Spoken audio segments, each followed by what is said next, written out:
النبی اولا بالمؤمنین من انفسہم، حضور آئے تو سر آفرین چھپا گئی دنیا، اندھیروں سے نکل کر روشنی میں آ گئی دنیا، ستے چہروں سے زنگ اترا بجھے چہروں پہ نور آیا، حضور آئے تو انسانوں کو جینے کا شعور آیا۔ قرآن کی یہ دلیل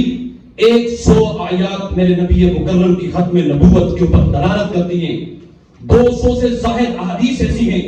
جو میرے نبی مکرم صلی اللہ علیہ وسلم کی ختم نبوت پر دلالت کرتی ہیں۔ کوئی بھی ذلی اور بروزی جو کوئی بھی میرے نبی کے بعد آنے کا نبوت کا دعویٰ کرتا ہے، ہم سب کے نزدیک متفقہ طور پہ وہ کافر ہے، اس کو جینے کا کسی قسم کا کوئی حق حاصل نہیں ہے۔ ہمارے گرامی قدر میرے نبی کے وہ اصحاب تھے جن میں النبی اولا بالمؤمنین من انفسہم کے فارمولے کو اپناتے ہوئے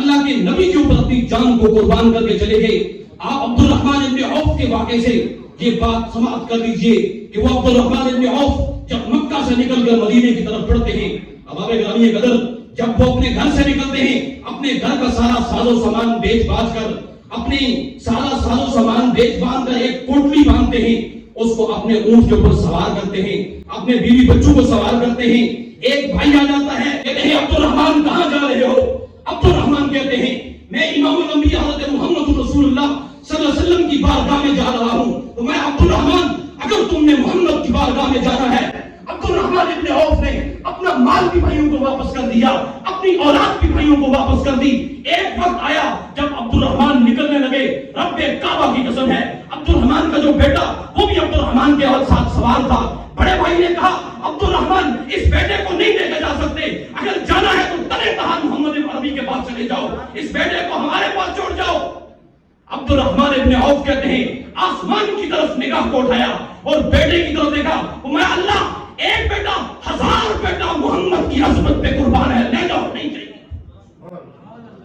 یہ میرے نبی کی عظمت تھی، النبی اولا بالمؤمنین، جو میرے نبی نے، میرے نبی کے اصحاب نے اپنی جانوں سے بھی زیادہ عزیز میرے نبی کو سمجھا۔ آج مال و دولت کی وجہ سے، اسباب کی وجہ سے، معیشت کی وجہ سے، عہدے کی وجہ سے، منصب کی وجہ سے، نظام کی وجہ سے، سسٹم کی وجہ سے میرے بھائیوں ہم لوگ پیچھے ہٹ جاتے ہیں۔ نبی مکرم صلی اللہ علیہ وسلم کی ذات ہے، ہمارا سب کچھ قربان ہے نبی کی عظمت پہ، کیونکہ ہمارے لیے نبی کی ذات محبوب ہے، باقی کوئی محبوب